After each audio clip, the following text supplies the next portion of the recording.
Sir, இப்ப தமிழகத்துல ரொம்ப அதிகமான மழை வந்துட்டு இப்ப தொடர்ந்து வந்துட்டுருக்கு. இந்த மாரி அதிகமான மழை வரதுனால புதிய வகையான நோய் தொற்றுகள் ஏதாச்சும் வரதுக்கு வாய்ப்புகள் இருக்கா சார்?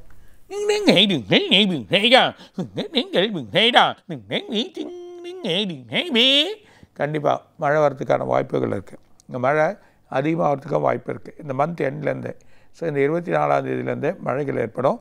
2 புயல் சின்னங்கள் ஏற்றப்படும். அடுத்த மாதம் விட்டு விட்டு விட்டு மழை பெஞ்சினே இருக்கும் தொடர்ச்சியாக. அந்த நிலைமைகள் ஏற்படுறதுக்கான வாய்ப்பு இருக்குது. அப்படி இருக்க சொல்ல மழையோட காரணத்தினால 2 நோய்கள், 2 வைரல் சடனாக ஃபார்ம் ஆகும். அந்த வைரல்கள் வர்றது ரொம்ப முன்னெச்சரிக்கையாக வழி பண்ணிக்கிறது நம்ம நல்லது. உணவு வழிமுறைகள், சில நான்வெஜ் ஐட்டங்கள்லாம் கொஞ்சம் குறைச்சிக்கோங்க, அதுக்கான வழி வேணாம். மீதி நல்ல உணவுகள் என்ன எடுக்கணுமோ, வெஜிடபிள்ஸில் நிறைய உணவுகள், எதிர்ப்பு சக்தி உடைகள் வேணுங்க. இந்த கேரட், பீட்ரூட் இதெல்லாம் இம்யூன் பவர் டெவலப் பண்ணுறதுக்கான வழிகள். எந்த உணவு தேவைப்படுறது எடுங்க. ஏன்னா பர்டிகுலராக இப்போ அஃபெக்ட் ஆக போகிறதுன்னா 10 வயசுலேருந்து 16 வயசில் இருக்கக்கூடிய பசங்களுக்கு அஃபெக்ட் ஆகிறதுக்கு வாய்ப்பு உண்டு. அது மூலிமா 2 வைரல் அஃபெக்ட் ஆகி பிள்ளைகள் கொஞ்சம் உடம்பு முடியாமல் அப்போ ஒரு 10 நாள் ஹாஸ்பிட்டல், 5 நாள் ஹாஸ்பிட்டலில் இருக்கக்கூடிய நிலைமைகள். இந்த வாட்டி வந்ததுன்னா எல்லாமே 2 வழியாக தான் வரும். அதோட எச்சரிக்கையாக இருந்து செயல் பண்ணுங்க. இந்த நோய் அதிகமாக இருக்குது. அது இல்லாமல் இந்த மழை அதிகமான அளவு இருக்குது.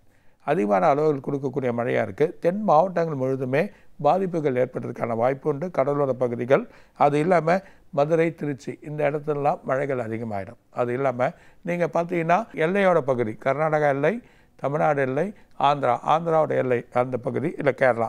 ஸோ கேரளா, ஆந்திராவில் அதிகமான மழைகள் ஏற்படுறதுக்கான வாய்ப்பு உண்டு. தமிழ்நாட்டில் அதிகமான மழைகள் உண்டு. அது இல்லாமல் எல்லைப்பகுதி, அதாவது இந்த இன்பிட்வீனில் இருக்கக்கூடிய கேப்பில் அங்கே பாதிப்புகள் ஏற்படுறதுக்கான வாய்ப்பு உண்டு. சென்னையில் கடலோர பகுதியில் வரும். சென்னையில் நைட்டில் மழை பெய்யறதுக்கான அதிகமான வாய்ப்புகள் உண்டு. ஆனால் சென்னை அதிகமான மேகங்கள் ஏற்பட்டு சில வெடிப்புகள் ஏற்படுறதுக்கான வாய்ப்புகள், எதிர்பார்க்காத நிலைகள் ஏற்படும். அதனால் மக்கள் கவனமாக இருக்கிறது, நோயிலேருந்து மக்கள் தவிர்த்துக்கிறது ரொம்ப நல்லதுன்றதை சொல்கிறேன்.